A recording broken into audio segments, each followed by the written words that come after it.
Thai Marines. You ever wonder how they do it in Thailand? Let's go.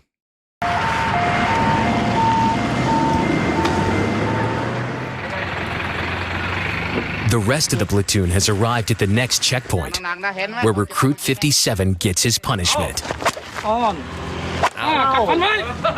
ให้ไปดูหน้าชุดแต่ว่าให้ไปเอาแผนที่มาดูเองจริงเป็นหน้าที่ของอีกคนนึงครับการสั่งคนยังไม่เด็ดขาดพอคนเรามันไม่เก่งตั้งแต่เกิด How do you think that'd go over in the United States? ต้องฝึกเท่านั้นครับ The day has ended, but their pain isn't over yet. After marching for 36 hours, this next challenge will see them paddle these rubber dinghies for 10 kilometers, approach an enemy position, and attack it. ฝึกเพื่อให้เกิดความคุ้นเคย After nearly 3 days of physical pain, they will now be punished to test their mental strength. The outside temperature is 22 degrees, but this ice bath is 5. Their body's extremities will begin to shut down. Arms, legs, and feet will go numb, while the body goes into survival mode. เขาจะต้องทนเจ็บทนทรมานต่อความหนาวจัดต่อความเจ็บปวด This may seem like a reality TV show, but these men have marched for nearly 60 hours. With little food and sleep, it's designed to train them for the ultimate test: combat.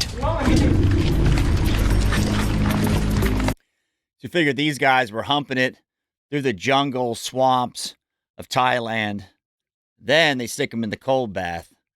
So they're getting all variations in the misery spectrum. From the 1970s, Thailand fought border wars with the Khmer Rouge and Vietnamese troops along its Cambodian border. Marine Recon Captain Kun Kang led his men in battle in 1978. ปะทะกับทหารของเขมรแดงนะครับระเบิดมันตกลงมาตรงกลางกลุ่มผมพอดีคนข้างหลังก็บอกตายหมดแล้วแต่ขณะนั้นผมสงบนิ่งคิดว่าเราก็ยังสามารถที่จะคอนโทรลลูกน้องได้โดยเรียก Thai Marines I've met were soft-spoken, polite, fierce little guys. I tell you what. ในผู้หญิงมาเสริมแล้วก็ช่วยกันเชียงเอาศพรอดใต้ลวดหนามออกมาจากฝั่งกัมพูชาได้ But before they hit the front lines, these men have to make the grade. Look at this one. It's the final dash to the finish of the 60-hour task and the end of Phase 1 training. Everyone suffers.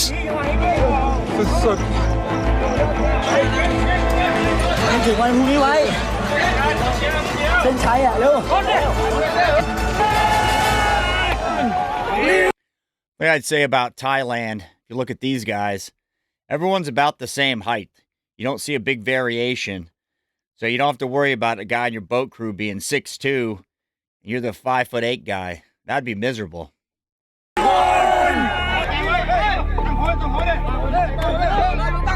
Recruit 27, the oldest recruit, collapses on the finish line. Temporarily unconscious, he's lifted to his feet by his instructors.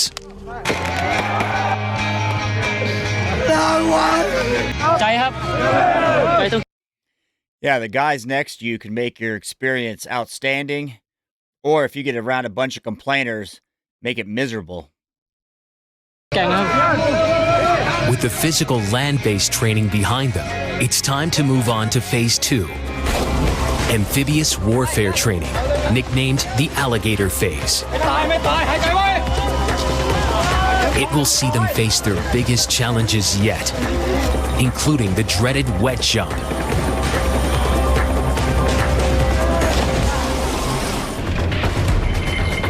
They need to be as comfortable in the water as on land. Today, the recruits will learn a vital recon skill. Jumping from a helicopter is a quick way to deploy small teams behind enemy lines. For today's training, they must learn to jump 10 feet from a moving helicopter and then swim to shore. Safety boats are on standby. That doesn't seem like that big of a deal. I don't know what I'm missing here. they could be carrying an extra 20 kilograms of equipment and weapons.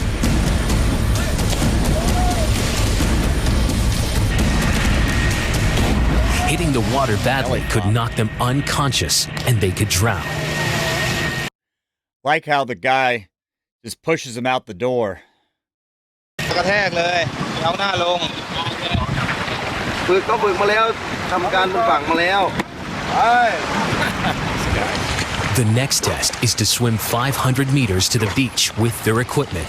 ว่ายต่างคนต่างว่ายเนี่ยเกิดมีปัญหาอะไรขึ้นมาจะช่วยกันไม่ได้ก็เลยต้องว่ายมาเป็นทีม In real operations, this would happen at night, and not getting it right could have deadly consequences.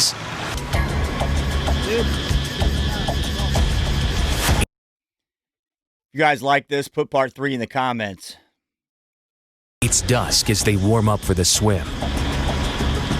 It's designed as a method to insert recon teams from a landing craft onto an enemy-held beach. 5.5 kilometers is beyond the distance a possible enemy sentry could see from shore.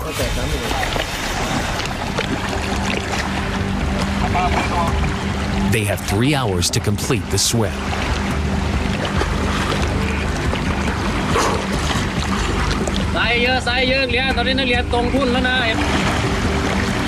They swim in operational conditions. No noise and no light. Exhaustion can lead to drowning.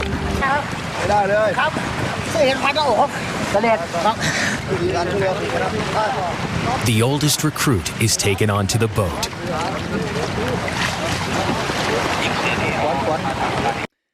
Water phase is where a lot of guys just get hung up. I don't care if it's in pool comp, it's out in the ocean. If you haven't spent time in the ocean, you find out very quickly about tides, current. It's unpredictable.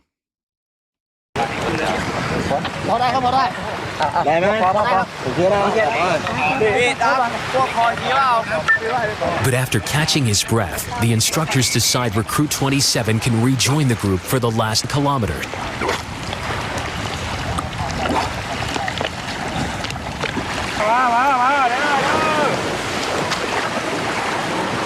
Exhausted but alive, they crawl ashore.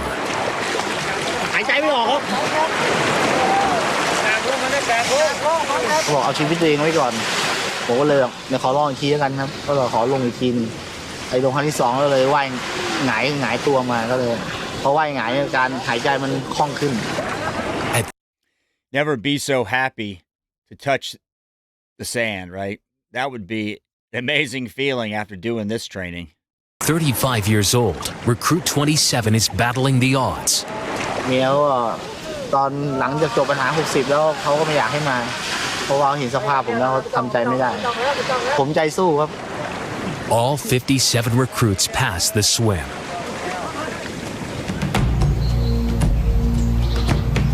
But dawn brings a new amphibious challenge.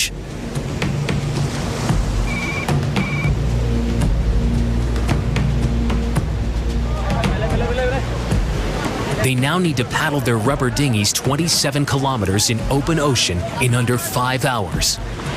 But it's more than just a workout.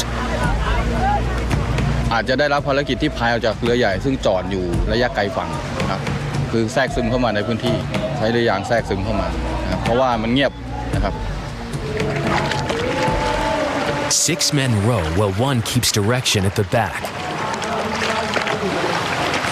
How do you get that job? I want to be the direction guy. To move at speed in the right direction will need teamwork. ครับถ้าไม่พร้อมกันนะครับระยะทางก็ไม่ได้เวลาก็อาจจะเกินนะครับภารกิจก็อาจล้มเหลว ช่วงให้เต็มพายช่วงให้เต็มพายให้เพิ่มจังหวะการพาย Most families don't want their son to go into something where they could die. Hard facts. ให้เร็วกว่านี้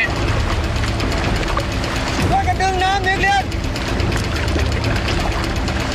ปีเข้าไปคู่กัน2คู่นั่นน่ะเห็นเปล่า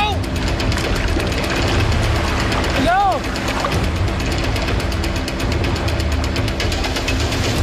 They hit the beach 1 hour late.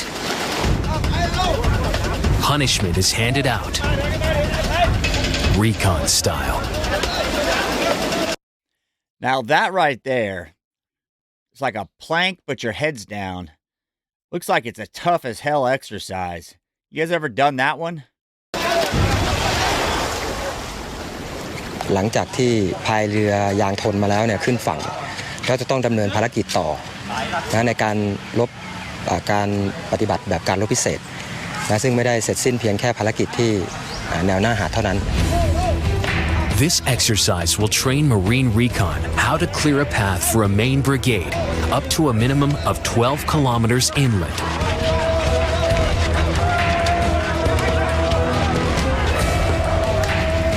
In real operations, they would hide the boats before moving. But in training, they have to run 12 kilometers in 30-degree heat.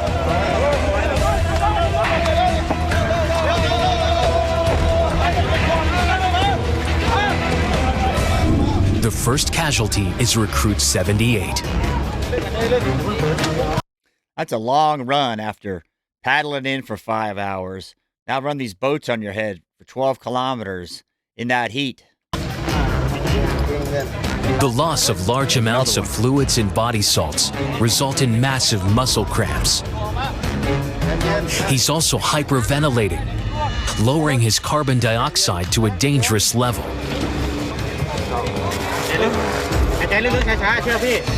The medic tries to balance the CO2 in his system by making him rebreathe into a bag.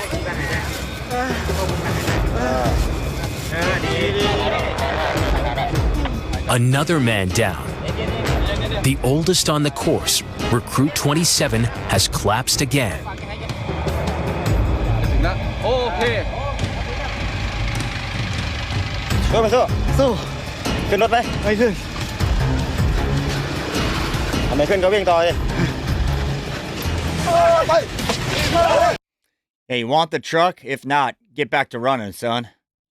The brutal training continues, and for Recruit 78, it could be the end.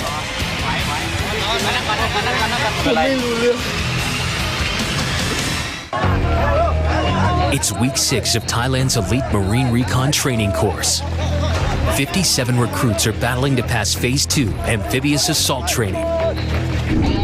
Recruit 78 collapses while carrying a rubber boat.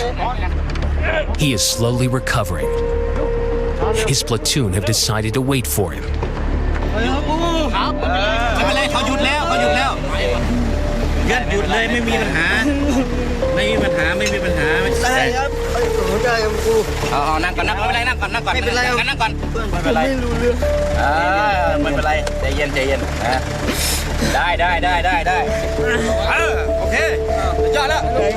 Together, the teams make it to the end of this stage.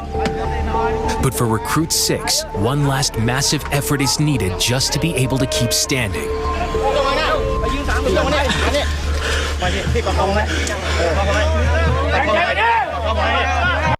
You can see it in these guys' eyes. They're spent. You can't control when your body's just done. Everybody's got a breaking point. You don't know where it is until you do something like this.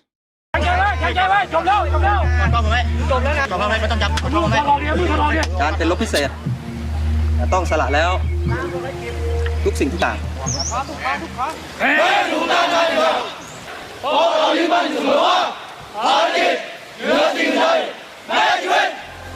This phase It's a common thing I say. Mission men. They said that. If you look at the subtitles. of training is designed to push the men to work together as a team. เอาศพกลับมาไม่ได้ก็ให้เพิ่มศพเข้าไปอีกครับ นักเรียนลาดตระเวนวิทยาวัฒน์โพธาเจริญ Recruit 78 collapsed twice, but against all odds, he crossed the line. Made it. ผมก็พยายามแบบลุกขึ้นมาแต่มันก็ You guys want part 3? Put it in the comments. Thanks for watching.